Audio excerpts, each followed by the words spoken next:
That sounds great. Thank you. Okay, let's talk about how we organize for change. Welcome to the JUFJ Heschel Awards Experience breakout session. We're going to talk about how we organize. We're very happy that you've joined us tonight for this session, which will be just under an hour long. My name is Hannah. I use the pronouns she, her, and hers. I live in Mount Pleasant, DC, and I'm on the DC Leadership Council. I encourage you to introduce yourself again in the chat. There are so many great JUFJers here with us. So let's talk about what we're going to do tonight. Today here with Heidi and Dan. Hi, Heidi and Dan, my co-presenters.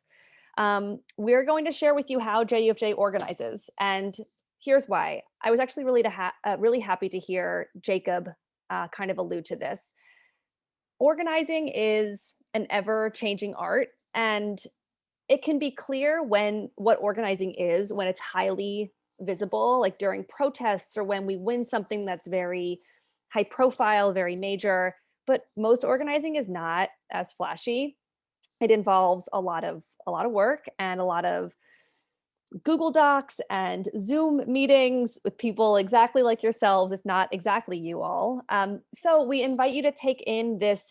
It's sort of a JUFJ 101. And by the end of it, we hope that you've learned at least one new thing about how JUFJ makes change in our region and identified how you would like to be involved. The important thing to know for us that we're hoping to convey to you all in this presentation, this conversation, is that organizing is about building people power, and that people is you, it's us. We are the people. So let's get to know a bit of our people. I would love if you all could find the chat button now that we are in a new mode, open the chat again. And I'd love to hear why do you organize with JUFJ, or why do you want to organize with JUFJ or our partners? Why do you organize, or why do you want to organize with JUFJ? And hi, Hannah, who just put in the chat. Hannah is also the tech support for tonight. So private chat, Hannah, if you're having issues. Rebecca organizes with JFJ to make change locally here in DC. Carol's putting Jewish values to work to make change. That's great, Carol. Nathaniel, learning how to build strong alliances. Absolutely. Wonderful. I don't do organizing yet. That is great. I think that the most important word in that sentence was yet. Other things that reasons that people organize or want to organize with JUFJ and our partners. Hi, Chelsea. Yes, we are effective at making progressive change happen. Something tangible, I see, prophetic voice working together. Beautiful. What beautiful reasons to come together, being really grounded in the reasons why we are able to come together. And the reasons why our ultimate goals, what we want to see, will help all of the details that we're now going to talk with you about, that we're going to share with you, fit into our larger ultimate goal. We can go to the next slide, Devorah, and talk about what we're going to do together today. Okay, here's our agenda for the rest of our time today. Thank you all for these amazing reasons that call you, why you are motivated to work with us. In the chat, I'm really enjoying them. So here's what we're going to do. We are currently welcoming, so we can check the box on the first bullet. We're getting there. We're going to dive into JUFJ's mission, our Jewish values, and our core priorities. We're going to talk about why JUFJ organizes locally, what the point of that is, JUFJ's areas of work, our coalition partners. We're going to go into jurisdictional wins, which is why I have a pom-pom. And some of our current work, and then ways to stay informed and get involved. And we'll be done by around 8 p.m. Okay, great. Let's go to JUFJ's mission. And I'll read through some of this and then would love to get your thoughts on one piece of it as we look at a picture of me from many years ago wearing some striped pants and thinking very deeply about something in my notebook. Okay, so JUFJ's mission, I'm just going to read what's on the slide for a moment. We advance economic, racial, and social justice in Maryland and DC by educating and mobilizing our local Jewish communities. We focus on issue-based campaigns that make real, immediate, and concrete improvements in people's lives. Through these campaigns, we develop leaders, build our base, shift the consciousness of our community, and alter relations of power. We work with partners led by and made up of impacted people to build the collective power needed to undo systemic racism and inequity. So for those of you who prefer to take in information by reading, I'll just take a second to pause and let you take it. What's on the screen.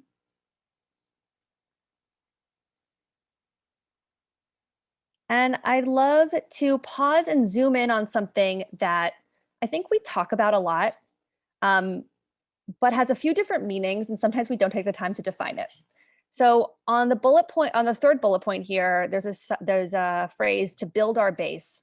I'd love if you could put in the chat, what do you think it means to build a base? Like, what is a base? How do you build it? What is that? We're not architects. So what are some of the definitions you all would have of building our base? Take a second to let those come in.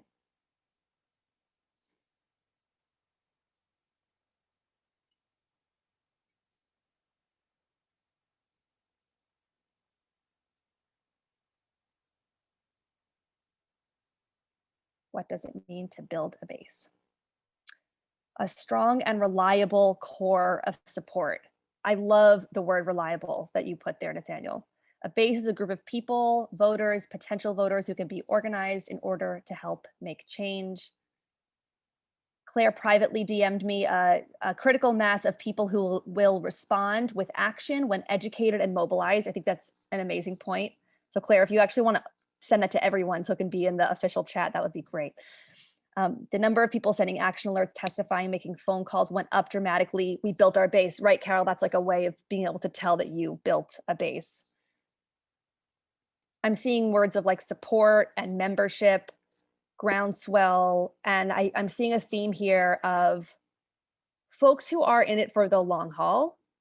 And I'm also seeing a theme of there's a lot of different ways people in a base can take action, right? You don't have to be a leader who has 5 JFJ calls in a week. Although I know there's some of you who are like that and you're on this call right now, but that doesn't have to be the way you organize with JFJ to be a part of a base, which is ultimately the goal is to make change. Awesome. Great. So that's JUFJ's mission. That's what we aim to do at all times. And we ground it all in Jewish values. So how about I turn it to Heidi to talk about how we are grounded in Jewish values. Hi, my name is Heidi Rhodes. I use she, her pronouns, and I'm a volunteer leader with JFJ in Montgomery County. JFJ strives to be guided by the sacred values of Jewish tradition and by the history of our ancestors who sought justice. These values sustain us and provide us with ethical and spiritual direction. The value expressed in Pirkei Avot is what drives my JFJ work and many others, but you can look at JFJ's website to see other Jewish values that JFJ is guided by to see what energizes you. When you think about making change in the world, what values drive you to do that work? And I'll pause a minute and put let folks put some examples in chat.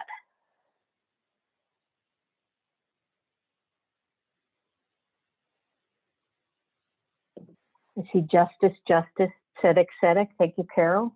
Always a very important one. Police reform in Maryland.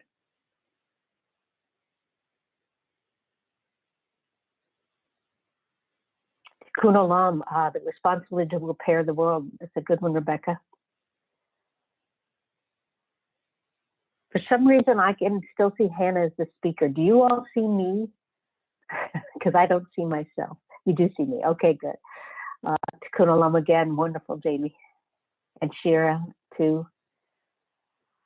If I'm not for myself, who am I? If I'm only for myself, what am I? If not now, when? Thank you. Very good, Claire. Work toward economic equity. That's very important, Amy. Okay, let's go on to the next slide.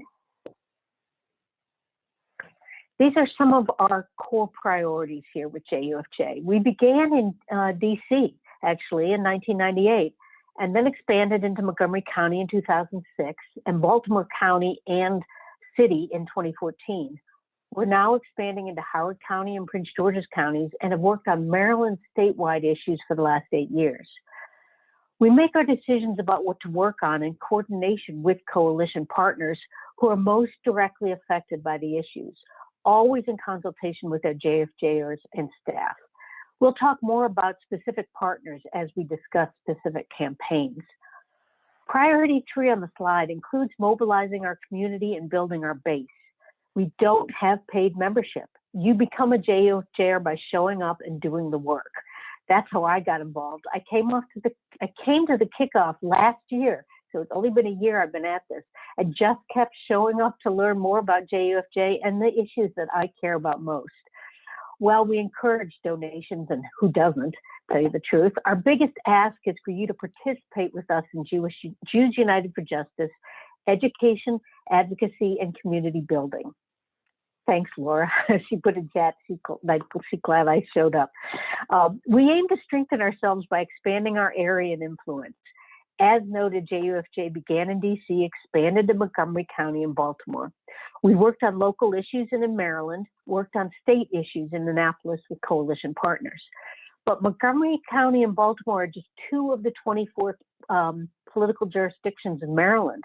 We are expanding into other counties in Maryland and through our work in Annapolis, gaining visibility to potential funders of our work, and as an organization others can turn to when they want to impact social change. We are going from strength to strength. And based on these core priorities, we select campaigns and balance the hard problems and the winnable solutions by cultivating trusted legislators at both the county and state level. Next slide, please. Why organize locally? In times when things are scary and disempowering at the federal level, local change is a real way to make a difference and expand the boundaries of what's possible. The time, money, and people needed to make local change is much more achievable than what is needed at the federal level. These local wins are important because they set the stage for larger wins. For example, after we won minimum wage and earned sick leave in Montgomery County, which you'll hear about more soon, the success of these wins make it possible to win them statewide. And one state win makes a model for other states to adopt those wins. Then when enough states win a higher wage and sick leave, it makes federal change much more achievable. And with that, I'll invite Dan to discuss JUFJ's areas of work with all of us. Thanks, Heidi. So I'm Dan Richmond, he, him, his pronouns, and I live in Baltimore City, and I volunteer on both Maryland statewide and Baltimore City campaigns. So what are these areas that JFJ works on? So JFJ works on public policy areas that relate to the root causes of racial and economic inequity. We try to change the laws and policies that embed racism and poverty into the institutional structures and systems of society. So across all the jurisdictions of JFJ, the areas that we work on are ending mass incarceration and discriminatory policing, trying to make our local democracies more vibrant through fair elections, working for higher wages, better benefits at work, ensuring that housing and water are enshrined as human rights, building principled local budgets that reflect our values, working for quality childcare and education, building racial equity in local government programs and policies, and making sure that our communities are safe and welcoming for immigrants. So on the statewide level, next slide, please. So on a statewide level, our work is divided into labor and housing justice and into justice system reform and immigrant rights. But the campaign topics vary by jurisdiction and they can change over time. So people who are interested in working with JFJ usually focus on issues that are important to them, maybe are relevant to their jurisdictions, and they'll participate in these topic-focused teams. So it's also important to note that these areas were on our agendas before the pandemic, and many of the problems have only been exacerbated by the crisis. So working on them now is more important than ever. Okay, sorry, now next slide. So the way we work on these issues is always with partner organizations and in coalitions. The reason this is important is coalitions and partnerships allow us to share our civic and moral values across society. we amplify the messages from people who are the most materially affected by the unjust policies. And we get greater numbers of people representing different constituent bases across districts, reaching the policymakers that we know need to make a difference. So in the examples that we're going to talk about in the next few minutes of some of our wins and ongoing campaigns, you'll hear a bunch of different organizations mentioned. Some of them that come up particularly frequently are ACLU, American Civil Liberties Union, CASA, and Out for Justice. So ACLU, for example, has chapters on state and local levels working with us on justice system and policing issues. CASA is an organizer in the immigrant community and is JFJ's closest and most consistent partner across all our work in Maryland. And Out for Justice organizes Marylanders affected by the justice system to change how incarcerated people are treated in the state and reintegrated in society. And they're, like CASA, another example of a grassroots organization. They're made up of people who have been directly impacted by the justice system. And in DC, for example, some of the coalition partners include the Fair Budget Coalition, which leverages collective power of Black communities and other communities of color to advocate for budget and public policy initiatives aimed to address systemic social, racial, and economic inequality in DC. And like the panel earlier made you aware, DC Jobs with Justice Coalition, dedicated to protecting the rights of working people. So what's special about our work with coalitions is, as a volunteer, you'll be able to attend coalition meetings or the meetings of a partner group directly. And we do that because we represent JFJ that way. We strategize alongside other members of other groups, and we build the relationships that are based on trust that political organizing needs.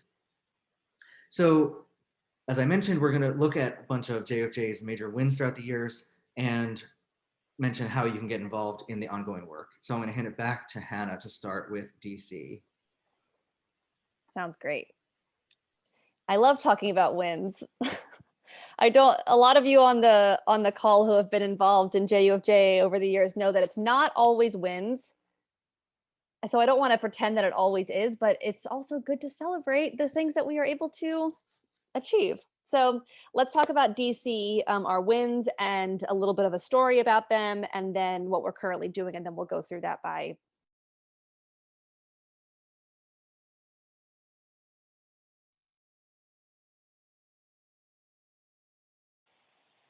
It sounds like Hannah's audio cut out for just a moment. So while we wait for Hannah's audio to come back, feel free to add any of the wins that you're excited about. Maybe they were some that were shared earlier in our evening. Maybe there's some that you're taking with you from another field of work, but we'd love to start out with some celebrations while we get through our technical hiccups.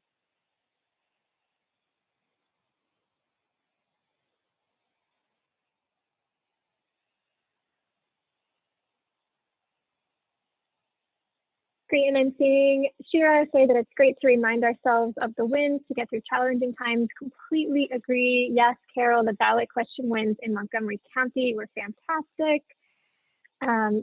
Yes, Marilyn, really resonating with what you're saying with advocacy in Jewish organizations and coalition building with non-Jewish organizations. Amy, that's a great question. Hannah will be talking about paid family leave in DC when she returns.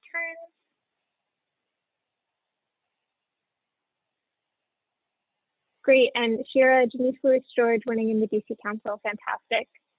And Claire, 100%.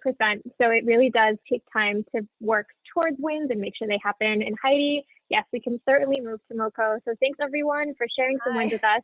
We'll come, oh, Hannah's back. I hope I am able to stay here. I have no idea what just happened. Zoom just crashed for me. I'm very sorry about that. Oh, that's all right. We were sharing some wins and hyping up ourselves. So you're welcome to take it right back where you were. Where should I share my story? Did you go over what's on the slide here? Yeah, so we basically got to where you were like, and the wins in DC, and then it very serendipitously cut off right there. So you can start from the beginning. I'm sorry, everyone. Thanks. This is what Zoom is, I guess. I wish we could all be in person together. If it happens again, Devora, feel free to just go into the script and pretend to, be a Washingtonian. So yes, these are some of the things that we have won. In the last few minutes while I've been trying to get back online, you've probably gotten a chance to read what's on the screen. Some amazing wins like sick and safe leave, universal paid leave in 2016. We strengthened and closed loopholes in DC's rent control law. Then we had to defend paid leave in 2018, which was fun. Rebecca, I see you on the screen. Fair elections, which was amazing to win in 2018 and to see used this year.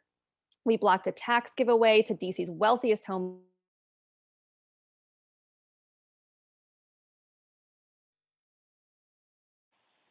All right, so this is the moment where I hop in and pretend to be Hannah. So a few other wins were blocking a tax giveaway to DC's wealthiest homeowners in 2019. And this year, the DC team advocated really hard to avoid extreme budget cuts and raise revenue instead for essential services, affordable housing, and for people who are excluded from federal COVID relief. And the most recent win that we can celebrate is the REACH Act, the Racial Equity Achieves Change Act that was passed just last week and promotes more equitable governmental policy and practice. So it's really a fantastic win. Would love for everyone to drop either a reaction or some appreciation in the chat so that when Hannah gets back on, she can see celebrations. Yes, and Rebecca can answer any questions about DC. Thanks so much.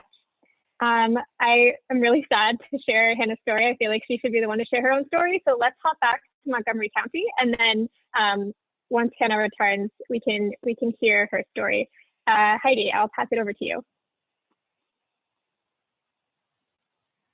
Okay, great. Welcome back to you. All right. Go for it. Thanks, Dora. We've had many wins in Montgomery County, but today I'm going to expand on one. In 2016, JUFJ and our partners built a broad coalition to support County Executive Mark Elrich, who is then an at-large county council member, in his efforts to raise the minimum wage to $15 per hour. The coalition included unions, faith-based groups, and community-based groups. Although the bill passed, it was vetoed by then County Executive Ike Leggett. Mark Elrich reintroduced the bill in 2017, and we worked with our partners to grow the coalition and make it stronger. Businesses for a Fair Minimum Wage joined the coalition, bringing data and stories from businesses who not only weren't harmed by an increase in minimum wages, but were proud of their efforts to pay workers fairly.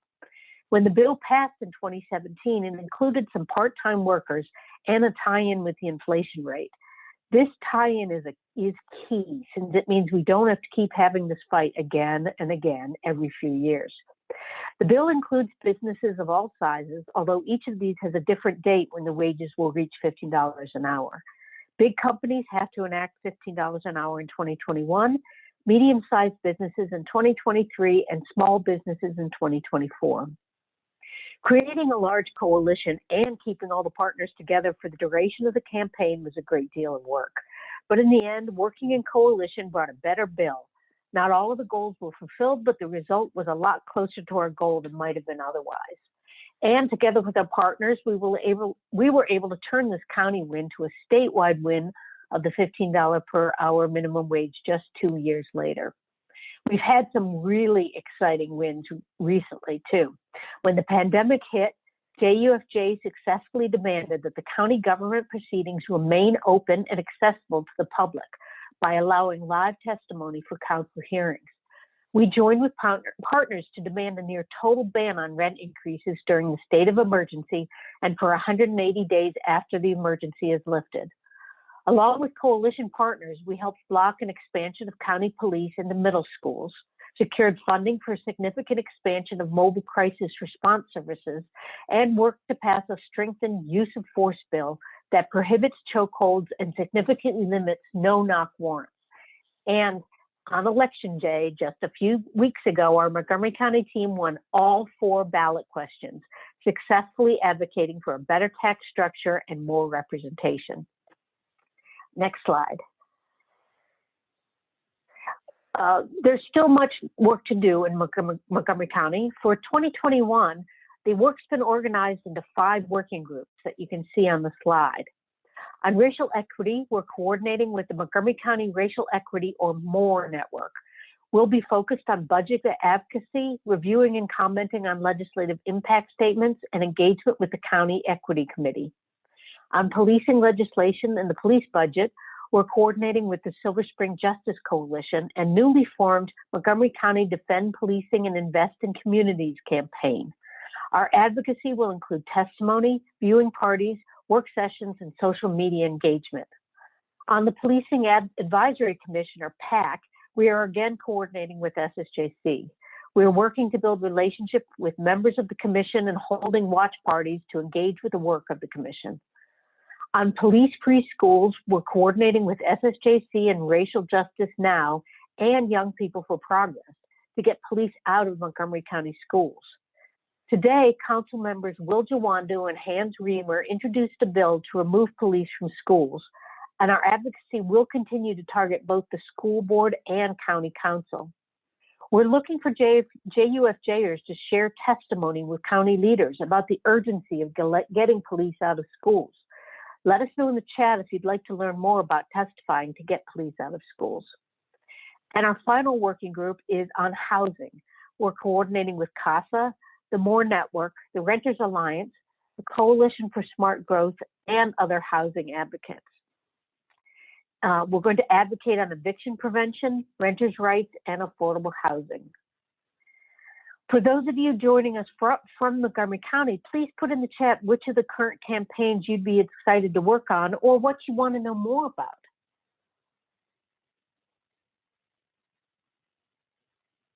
Thanks, Matan, for that kind words. Carol's right, removing police from Montgomery County schools will push to make that happen statewide. It's very true.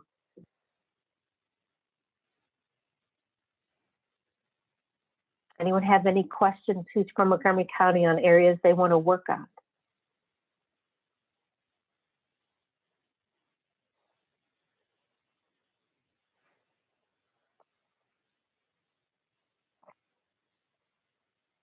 I'm not seeing anything pop up in chat. Devorah, I don't know if you'd like to circle back to DC. Sure, I was just typing that I'm really ecstatic to also be working with student advocates on getting police out of our schools. Their advocacy is always especially energizing, so that's been a highlight for me. And Hannah, I would love to circle back to your story in DC. We talked about our past campaigns. So we can go to your story and then over to some of DC's current work if that works for you. That sounds great. Thank you all. And if it happens again, I think I'll just ask you all. So I'm going to share my story, my relationship to the paid family leave campaign. And if this happens again, maybe Devorah, you could go to the previous slide and just ask some DC folks to put their own stories in the chat so that we can just illustrate how powerful these moments are. That sounds good. Sounds perfect. Okay, great. So I was actually on staff when we were doing the paid family leave campaign. So it's very close to my heart. And I want to share my experience to just illustrate how these things come together. It's very hard to do in just a few minutes, but while I'm talking, feel free to share some memories in the chat if you were involved in the paid family leave campaign. I'd love to see them. As of this summer, DC workers can now take paid maternity and paternity leave, paid family leave, paid medical leave. And it feels like now that it's real that it would have always won, but we know that it wasn't inevitable. We worked so hard. And again, any DC person who's on this, who was involved, I'd love to hear your memories of this.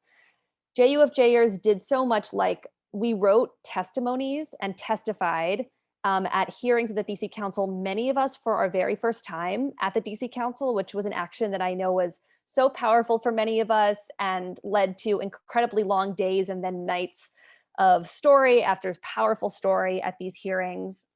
We ran around the council building singing Christmas carols about paid family leave. We held a rally, which you can see here on the screen, to put people first. It was the first day back at the DC Council when they came back to work from recess, and we told them to get back to work. We canvassed at farmers markets. We did something called bird dogging, which is when we pop up in places where an elected official is, and we ask them where they stand on paid family leave. And I remember the moment that I saw Mayor Bowser at a forum and I made eye contact with her and she ran away because she knew who I was and she knew I was there for paid leave and she didn't want to talk about it. That was when I knew we had made it. It was a wonderful feeling to be avoided by your own mayor. So I hope that you all get to bird dog one day when we can advocate in person together. It's a very powerful feeling. It's not in my personality to do, so it was really empowering to work up the courage and get trained and ask an elected official where they stand. The day that we won in December 2016, even that day, we were not sure how things would turn out. There are 13 members of the DC Council. For the whole campaign, we had mapped, this is an organizing skill you learned at JUFJ, you map how to move every single one of those 13 members. But even in the moments of the last break before the vote, JUFJ members were at the dais talking face to face with council member Anita Bonds because we weren't sure how she'd ultimately vote. And now that we've won, like I said, it feels like it was always going to happen, but we only won first because of the long fought racial, gender, and economic struggles that came before us. Wendy illustrated this in the earlier session today. We only won because of the organizing and time we all put in. And because after the legislation was passed, JUFJ members and staff fought for implementation of the law, which has been way easier said than done. So that's just my story. But if you look at the list of all of the wins that we've had, you can imagine hundreds of JUFJers stories behind every win here and every ongoing campaign.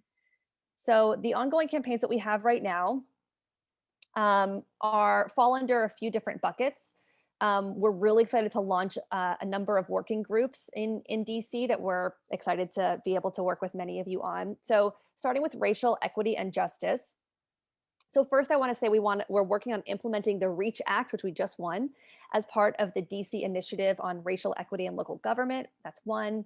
Another is we're working on supporting the work of a coalition which pushes for community oversight of surveillance, COSDC coalition. And we also support the call to defund the DC police and invest that money in Black and other communities of color and in programs that will keep everyone safe. So racial equity and justice is a lot under that. And family and economic security, a few things on that I want to share. One, as part of the Under 3 DC coalition, we will continue fighting for full funding for those programs and services and workforce necessary for families with young children to thrive. So the Under 3 DC coalition. Also, we're a part of the Reclaim Rent Control Coalition. And through that, we'll fight for rent control to be expanded to create more stable and secure housing for DC tenants. And in the DC budget process, every year, always, we will prevent cuts to human services and public goods. So those are some of the things under the family and economic security. So we actually have an opportunity for you to take action right now. If you're a Washingtonian like myself, you can thank the DC Council right now for passing the REACH Act by tweeting them. And I'm going to put in the chat what you need to do for this. This is a sample tweet.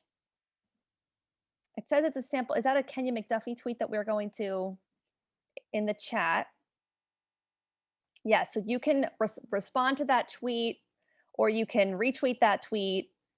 And then if you want to tag the council, their handle also on the screen here is Council of DC. And you can thank them for passing the REACH Act, which is a really big deal. So that's something we're going to do. Thank you, Carol. Feel free to do this while we're going through the rest of this time together. And feel free, if you're in DC, to put in the chat which of the current campaigns you're excited to work with us on.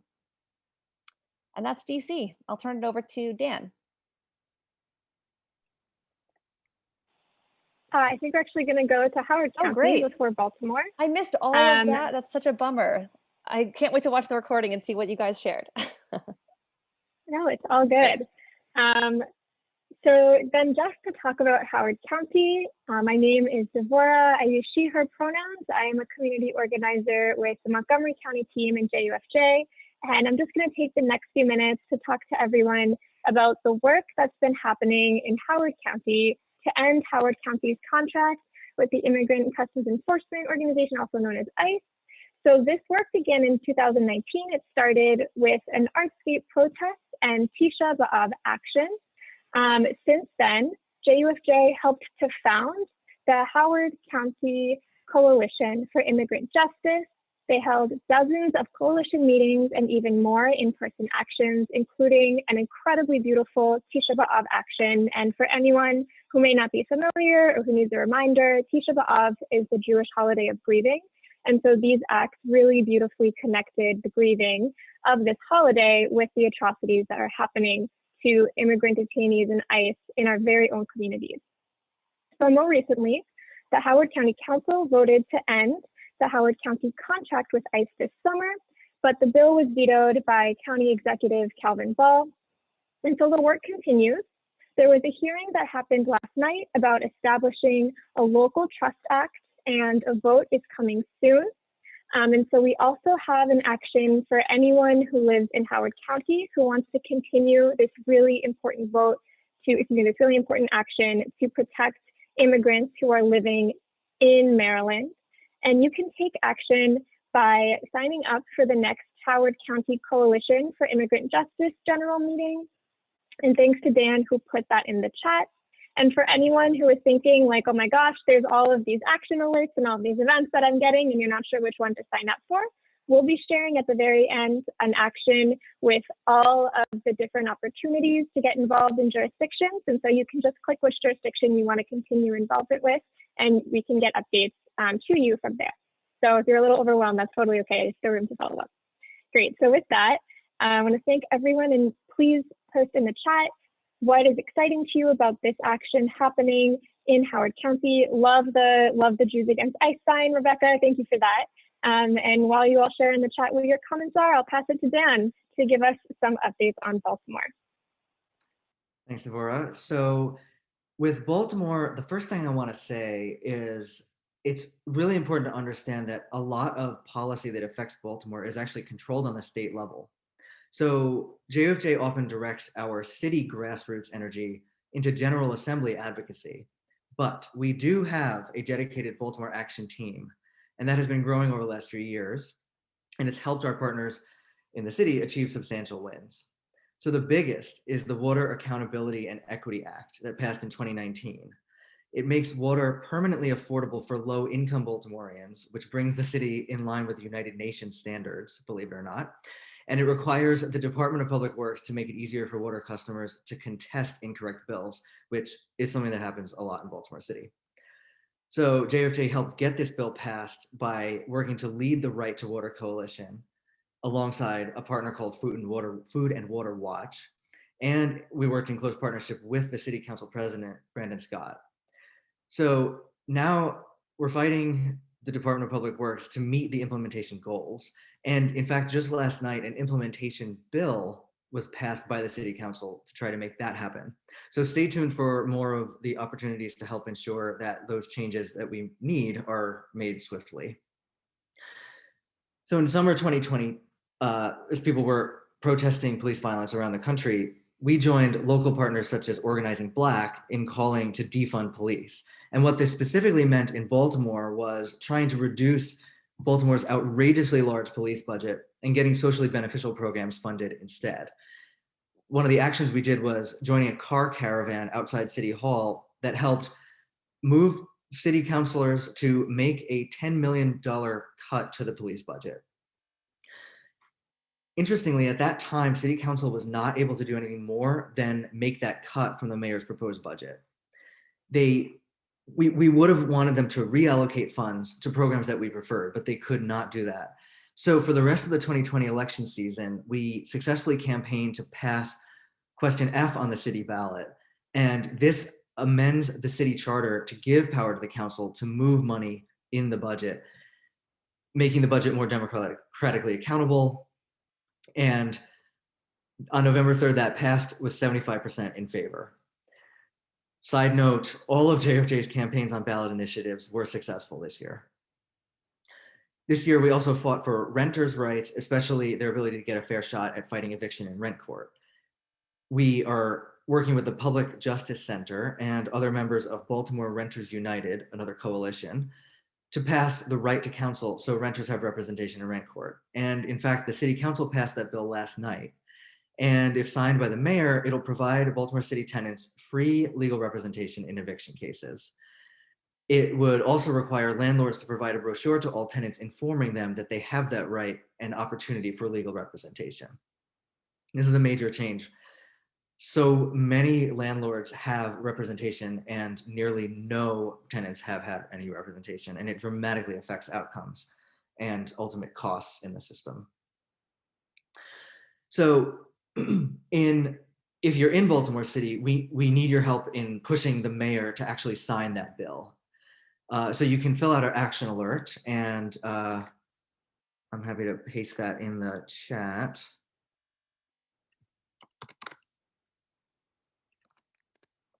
There you go. And based on what you've heard, if you want to write in the chat which of the current campaigns you'd be excited to work with us on, or what you want to know about, we could take a glance at those for a couple of minutes. To remind you, we talked about water and water affordability and renters' rights.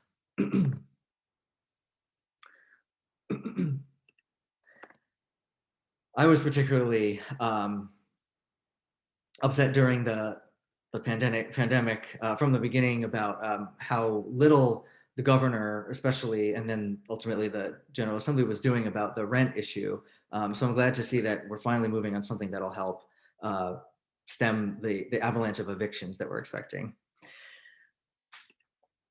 Okay, so if we are ready to go on to the state level stuff,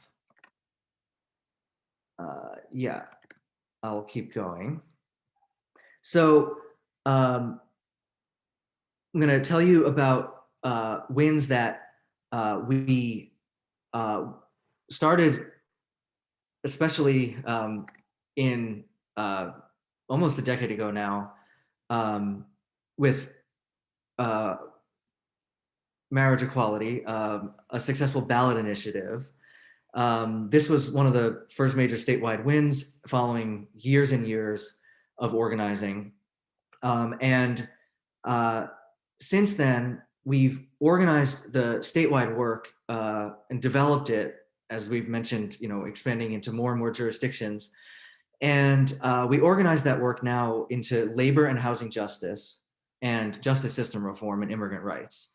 So under labor and housing justice, we had a multi-year campaign led by unions, Job Opportunities Task Force, United Workers, and 150 other organizations in the Working Matters Coalition to pass in 2017 a law ensuring that most employees in Maryland could earn paid sick leave. Then we actually had to campaign another year on that to overturn the governor's veto in 2018. So this is something that you can actually help us keep fighting for, expanding it to be a whole paid family and medical leave program. And in 2019, we got the override of the governor's veto of a minimum wage increase. That had passed the General Assembly earlier that session when we successfully fought against misinformation from a lot of business interests. And landlords attempted to push a new definition of rent in 2019 that would have included utilities and other fees. And we successfully fought alongside partners in Renters United Maryland to defeat that. So in the 2021 session coming up, you can join us to fight for paid family and medical leave, renters' rights on the state level, and emergency support for renters, which follows, as I mentioned, the crisis of the pandemic. That is yet to really be fully addressed. So going to the next slide and turning to justice system and immigrant rights issues, during the 2018 session, we fought hard alongside Job Opportunities Task Force, Leaders of a Beautiful Struggle, and other partners, and we blocked a spate of mandatory sentencing increases pushed by the governor and other tough on crime politicians who were taking a misguided approach to deal with Baltimore's high murder rate. Also in 2019, we worked with Interfaith Coalition for Human Rights on limiting Maryland's inhumane and gratuitous use of solitary confinement in jails and prisons. And we managed to actually reduce confinement of pregnant women and children. Before the early end of the 2020 session, we worked alongside Out for Justice, which you might remember me mentioning in the description of our coalition partners. And we helped get a bill passed that would finally ensure the creation of a pre-release facility for women. Maryland currently has no facility to help incarcerated women return to the broader society from prison. But using the pandemic as an excuse, Governor Hogan vetoed that bill. So we'll have to fight for an override for that in 2021. So that's something you can join us for in the upcoming session. In addition to fighting for police accountability, preventing local police collaboration with ICE, and more. So if you're interested in some of those, you can mention that in the chat, and we will keep you in the loop. So the last action to take in Maryland issues is the police demands action alert. So I will put that in the chat so you can click on it.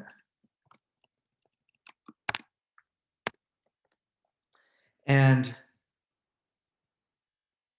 that will send our 5 critical reforms that we and our partners have to legislators. So I'm gonna, now that we've done the different jurisdictions and we sort of wrapped it up all in Maryland statewide, I'm gonna turn it back over to Hannah to close us out. Awesome. We've covered so much about JUFJ and how we've organized tonight. Thank you all for being a part of this. A few thoughts to share with you all as we went over our mission, our values, our priorities, our areas, our regions, coalition partners.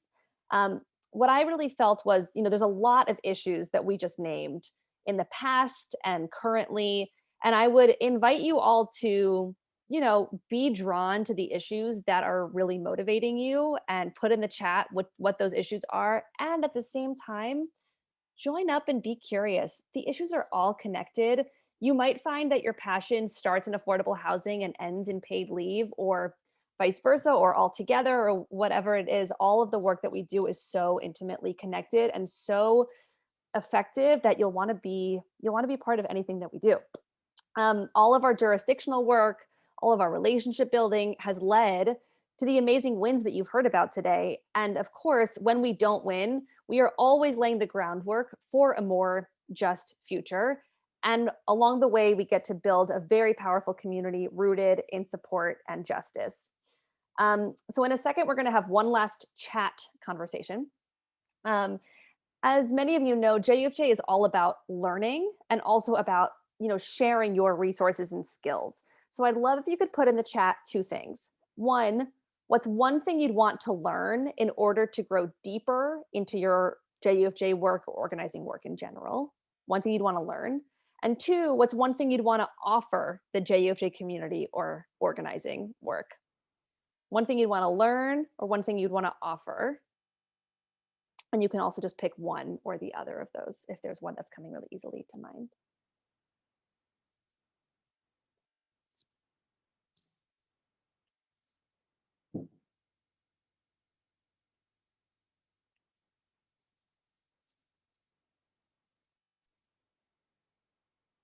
I can tell folks are typing into the chat, which is great. One thing you want to learn in order to grow deeper, learn one thing you want to offer. Who wants to learn how to use technology to organize? That's always important. And in the last however many months, the pandemic has been, it's more important than ever. Okay. Oh, Carol could work with anyone drafting testimony and preparing to deliver it. What a great offer. That's so important. Thanks, Carol. Learning how to grow the partners base as we involve ourselves in myriad issues. Another, learning to on tech. There's a testimony that you've given great testimony, Carol. Yes, and to be an apprentice with Carol to learn to draft and give testimony is another way of saying leadership development and growing, and organizing each other and growing on and on. Offer someone to help improve conditions at St. Elizabeth's Hospital, the only public psych hospital in DC. Thanks, Amy. Amazing. Keep putting those in the chat, something you'd want to learn and something you'd want to offer. We hope that you're feeling ready to take action because we are ready to have you. So we'd love if you wanted to take 2 minutes to fill out our closing form, which I am going to paste in the chat in just a moment. I got it for you. Oh, thanks, Dan. Dan's going to paste it in the chat. So as he's doing that, I want to say many of you shared campaigns and issues you might want to help out on in the chat. My recommendation is schedule a Zoom chat to get to know a JFJ organizer in the form that Dan is putting in the chat for you right now. It's fun and it's a great way to be immediately plugged into our work. So once we close tonight in just a minute, you can fill out that form. If you want to just share, Devora, what people can see, the last 2 slides, which are available to you in the app, and which you all have access to in the Heschel app, there are pages of resources and ways to be involved and support our work financially. So you can find those in the app. Devora is showing you what they look like, and you'll be able to spend time with those on your own time. So with that, and with you all able to fill out this form where you can, follow up with us and we can all get to know each other more. It's been such an adventure to bring the Heschel Awards experience to our community of supporters virtually. Thank you, Heidi. Thank you, Dan, for co-presenting. Thank you to Devora, who kept everything going for us. Who is planning on coming to Heschel on Thursday? Who'll be there? Yay. Okay, great. So see many of you there. Your participation has made this all really worth it and really fun. We really thank you for being here, and we'll see you on Thursday and hopefully at Heschel in person next year. With that, good night, everyone. Thank you so much. Have a good one. I love this thing.